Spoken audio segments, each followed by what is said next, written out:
I read her text under the glow of the dressing room light. No greeting, no emotion, just, "Please don't wear your uniform to our wedding. Don't disgrace me. Please."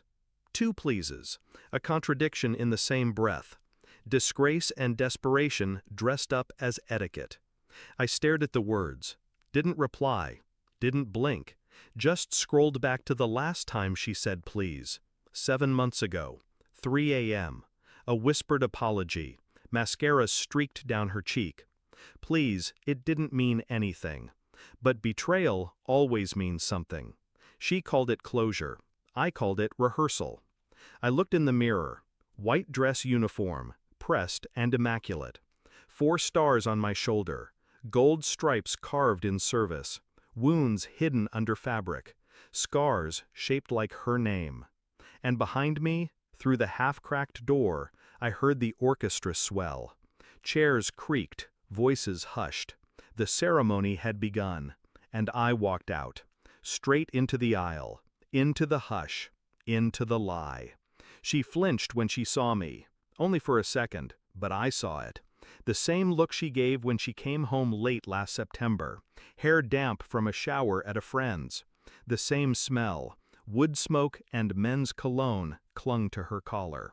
I wanted to believe her then, wanted to believe the guilt in her eyes was remorse, not calculation.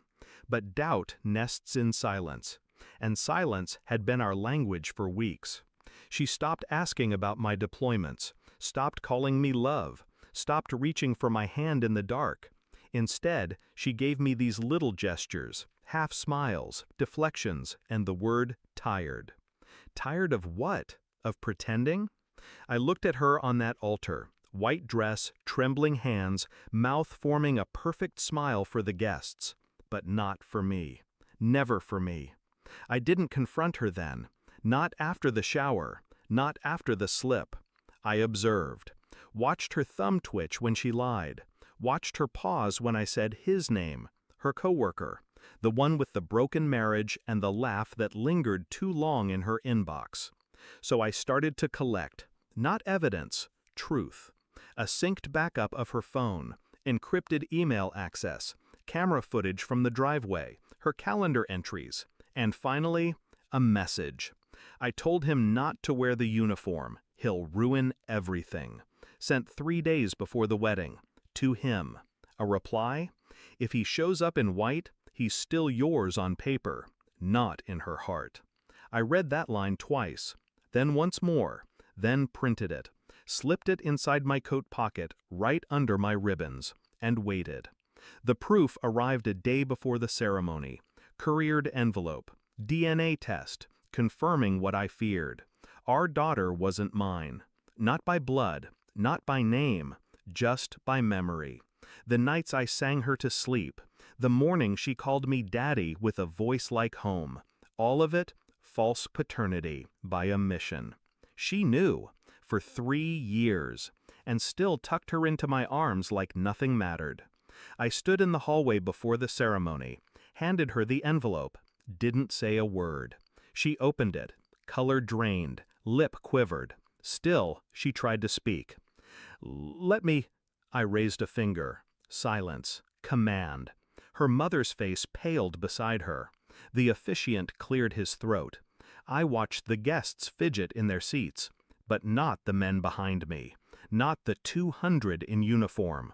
Not the ones who saluted as I stepped forward. Admiral on deck, and the crowd rose in perfect silence. Except her. She didn't move, didn't even blink. Because blood doesn't salute. I didn't call off the wedding, didn't storm out, didn't yell. I stood beside her, took her hand, watched her fingers tremble in mine. And then, when the priest asked, "Do you take this woman?" I smiled, leaned in close, so only she could hear it. I just needed the perfect audience. Then I turned, walked down the aisle, alone, unhurried, 4 stars catching sunlight. She called my name, once, then again, but I never looked back. Instead, I handed the envelope to her father, her real father, sitting 3rd row, clueless, grinning, until he opened it, until he saw his mistake in writing.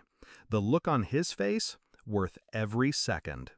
I didn't keep the ring, didn't keep the house, but I kept my name, and the truth. She lost everything in that moment, not just the ceremony. She lost the lie she built, the image, the control. And I walked out not disgraced, but decorated. I walked out knowing every salute behind me came from men who bled with me, not for me, but with me. She texted me once after that, just a single word. Why? I didn't reply, because she already knew. And if she didn't, that was the final punishment. Let her wonder. Let her rot in silence. I wear white in war and peace, and this was both.